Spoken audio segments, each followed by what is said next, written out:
Hello बच्चों, मैं Prince Kamboj. आज हम जो टॉपिक लेंगे वो लेंगे कक्षा 9 विज्ञान। और विज्ञान का मैंने बताया था हम जो पोर्शन डिस्कस करेंगे वो 3 मैंने भागों में बताया था। जिन बच्चों ने पिछली वीडियो नहीं देखी वो प्रीवियस वीडियो को जरूर देख लें। तो 9th क्लास के लिए हम जो डिस्कस करेंगे वो होगा फिजिक्स। और फिजिक्स में जो चैप्टर होगा हमारा वो फर्स्ट चैप्टर हम डिस्कस करेंगे आपका गति। कौन सा होगा बच्चों? गति होगा। तो हम गति को डिस्कस करेंगे। तो हमारा जो चैप्टर होगा वो होगा गति। इंग्लिश में इसको बोलते हैं बच्चों मोशन। What is motion? ठीक है, गति क्या है? गति बताने से पहले मैंने आपसे राशियां बताई थी, भौतिक राशियां मतलब फिजिकल क्वांटिटी। अब सपोज करो मेरे पास कोई डिस्टेंस है या मैं कहीं मार्केट में जाता हूं और मेरे पास इस तरीके की कोई डस्टर है और मार्केट में मैं गया तो मैं क्या कहूंगा कि मुझे 10 सेंटीमीटर लंबाई का कोई डस्टर दो, या मैं ऐसे कहूंगा कि मुझे कोई 10 सेकंड का डस्टर दो, या मुझे 10 एम्पियर का डस्टर दो। तो मैं जिस राशि को जिसमें मापा जाता है मैं उसके आगे उसका ही यूज करूंगा। जैसे हम सब्जियां खरीदने के लिए मार्केट में जाते हैं, वेजिटेबल्स, तो हम क्या करते हैं, हम बोलते हैं कि मुझे इतने किलोग्राम ये सब्जी चाहिए। मतलब जिस फिजिकल क्वांटिटी को जिस यूनिट में हम मेजरमेंट करते हैं, जैसे डिस्टेंस का मेजरमेंट हम करते हैं मीटर में। मतलब अगर मुझे कोई जैसे कपड़ा है, कपड़े को हम लंबाई में मापते हैं। जब आप मार्केट में जाओगे आपको कोई कपड़ा चाहिए जो सिला हुआ नहीं है, तो आप कैसे कहोगे कि मुझे कपड़ा 1 मीटर चाहिए, मुझे कपड़ा 10 सेंटीमीटर चाहिए, मुझे कपड़ा 1.5 मीटर चाहिए, मुझे कपड़ा 20 मीटर चाहिए, मुझे कपड़ा 30 मीटर चाहिए। या आप इसके स्थान पे ऐसे प्रयोग करोगे कि मुझे ये कपड़ा 2 सेकंड चाहिए। हमने 2 मीटर बोलते हैं, 2 सेकंड बोलते हैं। तो हमें ध्यान रखना है जिस फिजिकल क्वांटिटी को जिसमें मेजरमेंट किया जाता है, जिसमें उसका मापन किया जाता है, हम उसके आगे उसी की यूनिट का प्रयोग करते हैं। इसलिए कपड़े का जो दूरी है या लंबाई हम माप रहे हैं उसको हम देखते हैं बच्चों मीटर में। इसलिए हम मीटर बोलते हैं, ना कि सेकंड बोलते हैं, ना कि लीटर बोलते हैं। जैसे आप कहीं पर जल लेते हो तो आप क्या बोलते हो? सर वाटर अगर आपने लेना है, सर मुझे आप 2 लीटर वाटर दें, ऐसे बोलोगे। या आप ऐसे बोलोगे, सर मुझे 2 मीटर मुझे 2 मीटर वाटर दे। तो ध्यान रखना है जिसकी जो यूनिट है वो उसमें ही बोली जाती है। अब सब्जी वाले से आप सब्जी लेते हो तो आप उसको किलोग्राम में बोलोगे कि सर मुझे इतने किलोग्राम सब्जी चाहिए, ना कि आप उसको मीटर में बोलोगे कि मुझे इतने मीटर सब्जी चाहिए। क्योंकि सब्जी में द्रव्यमान होता है, मास होता है, और मास का मेजरमेंट हम क्या में करते हैं? किलोग्राम में करते हैं। तो ध्यान रखना जिस फिजिकल क्वांटिटी को हम जिस यूनिट में मेजरमेंट करते हैं वही उसकी यूनिट होती है। मतलब जिस हम भौतिक राशि का जिस इकाई में मापन करते हैं उसका मात्रक कहलाता है। जैसे दूरी को मीटर में मापते हैं, द्रव्यमान को किलोग्राम में मापते हैं, ताप को हम केल्विन में मापते हैं। ये सब इनके मात्रक हैं। हालांकि छोटे और बड़े दोनों तरह के मात्रक होते हैं। मात्रक हम सेंटीमीटर भी देख लेते हैं, वो भी हमारा मात्रक ही है। अब राशियों को 2 भागों में बांट दिया गया गति में। और गति में जो पहली हेडिंग हमारी होगी बच्चों वो होगी अदिश राशियां। पहली हेडिंग क्या होगी बच्चों? पहली हेडिंग हमारी होगी अदिश राशियां, जिसको हम कहते हैं बच्चों स्केलर क्वांटिटी। क्या बोलते हैं बच्चों? स्केलर क्वांटिटी बोलते हैं। ठीक है, तो सबसे पहले हमारी जो हेडिंग आएगी बच्चों वो आएगी हमारी अदिश राशियां, स्केलर क्वांटिटी। तो जितनी हमारे पास फिजिकल क्वांटिटी है हमें इनमें देखना है कि हमारी स्केलर क्वांटिटी कौन सी होती है। तो स्केलर क्वांटिटी मतलब अदिश राशियां वो राशियां होती हैं, हिंदी में एक्सप्लेन कर दूं पहले, वो राशियां होती हैं जिनमें केवल परिमाण होता है, दिशा नहीं होती। दैट मीन्स अदिश राशियों में केवल परिमाण होता है, ना कि परिणाम, परिमाण। इसमें दिशा नहीं होती बच्चों, इसमें दिशा नहीं होती है, केवल परिमाण होता है। मैं समझाऊंगा भी कैसे बच्चों। ठीक है, दैट मीन्स इंग्लिश में हम कहें इसको परिमाण मतलब इन स्केलर क्वांटिटी में केवल मैग्नीट्यूड होता है, ठीक है बच्चों, इसमें डायरेक्शन नहीं होती बच्चों, इसमें डायरेक्शन नहीं होती है, ठीक है, इसमें केवल ओनली मैग्नीट्यूड होगा। कैसे? जैसे मैंने यहां ली है दूरी, एक इसका एग्जांपल हम कर लेते हैं स्केलर क्वांटिटी का। मैंने ली है दूरी, दूरी मींस डिस्टेंस। जब भी हम दूरी चलते हैं तो दूरी हमेशा ही धनात्मक होती है। मैं आपको एक सिंपल बात यहां से एक्सप्लेन करूं अदिश और सदिश राशियों की, हालांकि अच्छे से तो एक्सप्लेन कक्षा 11 में होती है, पर फिर भी यहां एक्सप्लेन करूं। जिन भौतिक राशियों को हम धनात्मक और ऋणात्मक दोनों में मापन करते हैं वो सारी आपकी सदिश, जो आगे मैं पढ़ाऊंगा, सदिश होती हैं। और जिन भौतिक राशियों का केवल धनात्मक में ही मापन किया जाता है या ऋणात्मक में ही मापन किया जाता है, वो सारी आपकी कैसी कहलाती हैं? अदिश राशियां कहलाती हैं बच्चों। कैसी कहलाती हैं? अदिश राशियां कहलाती हैं। अब आपको पता होना चाहिए, जैसे हमारे पास दूरी है, डिस्टेंस है, हमें डिस्टेंस चलनी है, इसमें डायरेक्शन का कोई खेल नहीं होता। डायरेक्शन हमेशा ही आपकी एक्स एक्सिस, वाई एक्सिस और जेड एक्सिस से हम देखते हैं। किससे देखते हैं डायरेक्शन बच्चों? एक्स एक्सिस, मतलब मैं इस बोर्ड के तल पर इतना एक्स एक्सिस के अबाउट डिस्टेंस कवर्ड कर रहा हूं, इतनी दूरी चल रहा हूं, ठीक है बच्चों। मैं इस बोर्ड के प्लेन पर मैं वाई एक्सिस के अबाउट इतना चल रहा हूं। ये आपके एक्स एक्सिस और वाई एक्सिस होते हैं, इन्हें प्लेन क्या में होते हैं बच्चों? इन्हें प्लेन, एक प्लेन मतलब एक समतल में होते हैं, ठीक है। तो दूरी कैसी राशि है बच्चों? अदिश राशि है। इसमें केवल परिमाण मिलेगा, दिशा नहीं मिलेगी। परिमाण कैसे? जैसे मैंने कहा स्कूल से घर तक की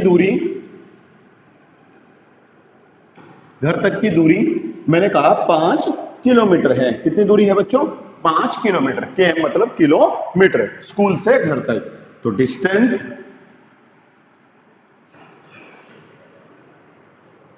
फ्रॉम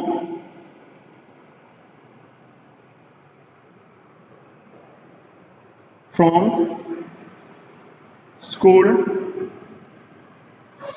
टू होम, ये दी है बच्चों कितनी? 5 किलोमीटर डिस्टेंस दी है। कितनी डिस्टेंस दी है बच्चों? 5 किलोमीटर। अब क्या परिमाण होता है, क्या दिशा होती है? बाय द वे बच्चों, ये कहता कि ये 5 ऐसे भी बोल सकता है दिशाओं में कि बच्चों ये 5 ईस्ट वेस्ट नॉर्थ साउथ, मतलब कोई सी पूर्व पश्चिम उत्तर दक्षिण देता तो हम उसको मान लेते, बट इसने कहा है 5 किलोमीटर का है। कितना का है बच्चों? 5 किलोमीटर का है। तो ये जो 5 है बच्चों, ये 5 इसका परिमाण है। क्या है बच्चों? इसका परिमाण है 5, ठीक है। इसमें दिशा नहीं है, इसमें दिशा नहीं है। तो ये जो संख्या होती है बच्चों, ये परिमाण कहलाती है। अगर आप इसको पॉजिटिव लेते हो तो भी आप इसको 5 कहोगे, माइनस की लोगे तो भी परिमाण को हम 5 ही कहेंगे। जैसे मैंने कहा x बराबर मेरे पास -5, x बराबर कितना है? -5, और मेरे से कहा परिमाण क्या होगा इसका? क्या बच्चों? परिमाण। तो परिमाण इसका हमेशा 5 होना है, तो मैं कभी भी साइन कन्वेंस नहीं लिखूंगा, ठीक है। परिमाण का मतलब होता है मैग्नीट्यूड। क्या होता है परिमाण का मतलब बच्चों? मैग्नीट्यूड होता है, ठीक है बच्चों। तो अदिश राशियां वो राशियां होती हैं बच्चों जिनमें मैग्नीट्यूड होता है बट डायरेक्शन नहीं होती, मतलब अदिश राशियां वो राशियां होती हैं जिनमें केवल परिमाण होता है, दिशा नहीं होती, ठीक है बच्चों। जैसे दूरी, द्रव्यमान, ठीक है बच्चों, जैसे दूरी, द्रव्यमान को हम बच्चों इंग्लिश में मास बोलते हैं, ठीक है बच्चों। जैसे दूरी, द्रव्यमान, कार्य को बच्चों वर्क बोलते हैं इंग्लिश में, ठीक है। कार्य, चाल यानी कि स्पीड, आयतन, वॉल्यूम, दाब, प्रेशर, शक्ति, पावर। तो ये सारी की सारी जो होंगी मेरी फिजिकल क्वांटिटी, ये कैसी होंगी? मेरी स्केलर क्वांटिटी होंगी। नेक्स्ट हम टॉपिक डिस्कस करेंगे बच्चों वेक्टर मतलब सदिश राशि। नेक्स्ट जो होगा मेरा टॉपिक वो होगा सदिश राशियां, मतलब होगा वेक्टर क्वांटिटी, ठीक है बच्चों। नेक्स्ट हम डिस्कस करेंगे वेक्टर क्वांटिटी। वेक्टर क्वांटिटी कौन सी होती है? तो बच्चों इसमें ऐसा कहा गया है कि फिजिकल क्वांटिटी में मतलब भौतिक राशियों में सदिश राशियां वो राशियां होती हैं जिनमें परिमाण और दिशा दोनों पाए जाते हैं। बच्चों इसमें दिशा भी होती है और परिमाण भी होता है, मतलब इसमें मैग्नीट्यूड भी होगा बच्चों और बच्चों डायरेक्शन भी होगी। ठीक है बच्चों, तो जिन फिजिकल क्वांटिटी में मैग्नीट्यूड और डायरेक्शन दोनों होती हैं उन फिजिकल क्वांटिटी को हम वेक्टर क्वांटिटी बोल देते हैं। जैसे बच्चों मैंने लिया इसका एक एग्जांपल फोर्स। फोर्स मतलब बल है बच्चों, तो हम किसको डिस्कस कर रहे हैं? बल को। सपोज मेरे पास ये कोई ब्लॉक है, इस ब्लॉक को मुझे इस दिशा में खिसकाना है, इस दिशा में मुझे इस पर बल लगाना है, इस दिशा में मुझे यहाँ से डिस्प्लेस करना है, तो मैं क्या करूंगा? इस पर इधर से कोई बल लगाऊंगा। तो ध्यान रखना है बल हमेशा ही डायरेक्शन मानता है।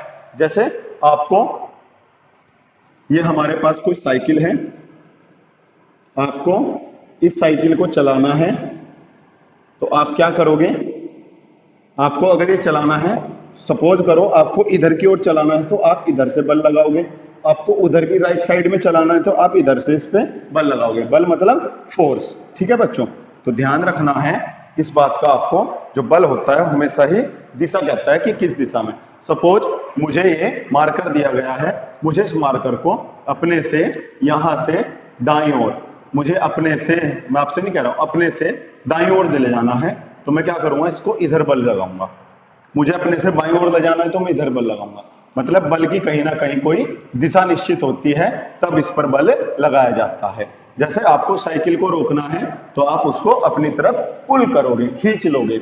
यदि आपको साइकिल को चलाना है तो आप साइकिल पर पुश करोगे, जिससे वो चल जाएगी। तो वो सारी राशियां जिन पर दिशा कहीं ना कहीं कोई निर्धारित होती है, कोई डायरेक्शन हमारी दी होती है, उन सबको हम वेक्टर क्वांटिटी कहते हैं बच्चों। कैसी क्वांटिटी कहते हैं बच्चों?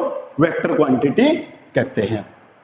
ठीक है, बाय द वे ऐसा हो जाए कि ये मेरे पास कोई यहां से रोप यानी कि रस्सी, इस रस्सी पर मैंने इधर लगाया है बल 5 न्यूटन और बच्चों इधर भी मैंने बल लगाया है 5 न्यूटन। तो दोनों तरफ जो बल लग रहा है वो 5-5 न्यूटन का लग रहा है। मैं जो दाईं ओर लूंगा वो बल में बच्चों में पॉजिटिव लूंगा, मतलब वो फोर्स में पॉजिटिव लूंगा। जो बाईं ओर लूंगा वो फोर्स बच्चों में नेगेटिव लूंगा। Newton is the unit of force, मतलब न्यूटन बल का मात्रक है। ये न्यूटन एक साइंटिस्ट हुए, उनके नाम पर ही बल का मात्रक मतलब यूनिट रखी गई है। तो इधर -5 इधर 5, तो मैंने दोनों तरफ बराबर बल लगाए हैं। तो ये पॉइंट मतलब मेरी रोप राइट साइड जाएगी या लेफ्ट साइड जाएगी, उसका हम टोटल फोर्स से निकाल लेते हैं। जब हम टोटल फोर्स निकालते हैं बच्चों तो दोनों फोर्स को जोड़ लेना है। तो पहली फोर्स -5 है बच्चों, दूसरी फोर्स +5 है, ये कैंसिल आउट हो गए, मुझे 0 देंगे। तो ध्यान रखना अगर दोनों तरफ से बराबर फोर्स लगे हुए हैं किसी पॉइंट पर, ठीक है, अगर हम इक्वली फोर्स लगाते हैं at any point, then point अपने पोजीशन से कहीं भी डिस्प्लेस नहीं होगा। मतलब ध्यान रखना है अगर किसी बिंदु पर दो बराबर बल लगे हुए हैं तो वो बिंदु अपनी स्थिति से इधर उधर विस्थापित नहीं होगा। मतलब उस पर जो बल लगे हैं वो एक दूसरे से कैंसिल हो जाते हैं। तो हमारा फाइनली जो हमें फोर्स मिलता है वो क्या मिलता है बच्चों? 0 मिलता है। क्या मिलता है बच्चों? 0 मिलता है। तो इसलिए ये प्लस और माइनस का जो खेल है यही दिखा रहा है कि इसमें दिशा जरूर है। ठीक है, ऐसी मेरी बहुत सारी फिजिकल क्वांटिटी होती है। एक मैंने फिजिकल क्वांटिटी यहाँ पर अपनी फोर्स ली है। दूसरी फिजिकल क्वांटिटी मेरी होगी विस्थापन बच्चों। क्या होगी बच्चों? विस्थापन होगी। विस्थापन भी कैसी है बच्चों? मेरी एक वेक्टर क्वांटिटी है जिसे इंग्लिश में बच्चों हम डिस्प्लेसमेंट बोलते हैं। क्या बोलते हैं बच्चों? डिस्प्लेसमेंट बोलते हैं। ठीक है बच्चों, अगली मेरी वेग होगी। वेग को बच्चों हम क्या बोलते हैं? वेलोसिटी बोलते हैं बच्चों। फिर मेरा त्वरण होगा, ये सब आपको देखने को मिलेंगे चैप्टर में। इसे बच्चों हम एक्सीलरेशन बोलते हैं, एक्सीलरेट करना बॉडी को। ठीक है, तो ये सारी की सारी फिजिकल क्वांटिटी मेरी कैसी हुई बच्चों? ये सारी की सारी मेरी वेक्टर क्वांटिटी हुई। कैसी क्वांटिटी हुई बच्चों? वेक्टर क्वांटिटी हुई। तो आज हमने डिस्कस किया है पहले स्केलर क्वांटिटी। स्केलर क्वांटिटी में आपको केवल मैग्नीट्यूड मिलेगा, डायरेक्शन नहीं होगी, मतलब परिमाण होगा पर दिशा नहीं होगी बच्चों। और जो हमारी स्केलर क्वांटिटी थी, और जो सेकंड हमारी वेक्टर क्वांटिटी है उसमें हमारा मैग्नीट्यूड और डायरेक्शन दोनों होने वाली हैं। वो मैंने अभी एक एग्जांपल से आपको यहाँ डिस्कस किया है।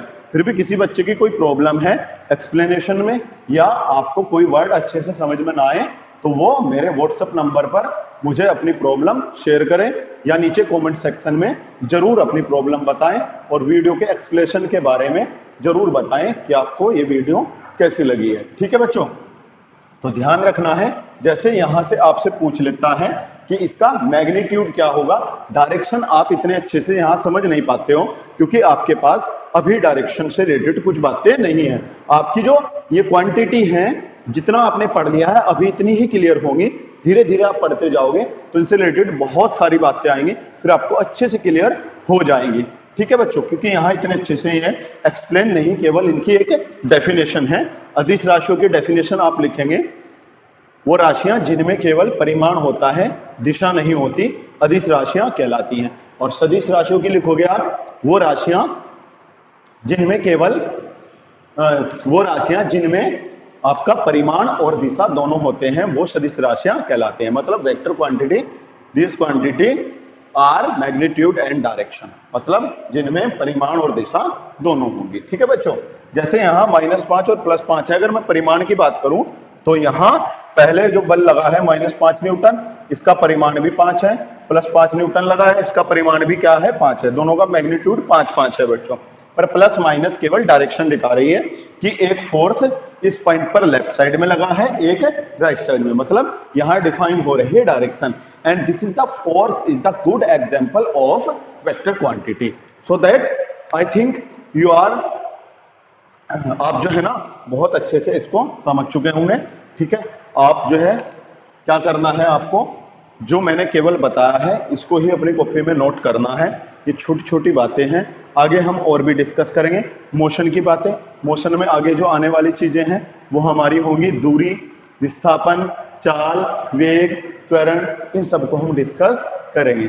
तो नाउ आपको क्या करना है, केवल बोर्ड से जो मैंने लिखा है इसको अपनी नोटबुक में नोट करना है। ठीक है, ये सब चीजें आप नोट कर सकते हो ताकि आपको याद रहे कि सर ने जब एक्सप्लेन की थी ये सब चीजें तो कैसे एक्सप्लेन की थी। तो आपको केवल ये सब नोट करने हैं, तो अभी मतलब नाउ अभी आपको नोट करना है। ठीक है बच्चों, थैंक यू। आपको वीडियो कैसे लगी कमेंट सेक्शन में जरूर बताएं और मेरे व्हाट्सएप नंबर पर अपनी प्रॉब्लम जरूर शेयर करें। Thank you.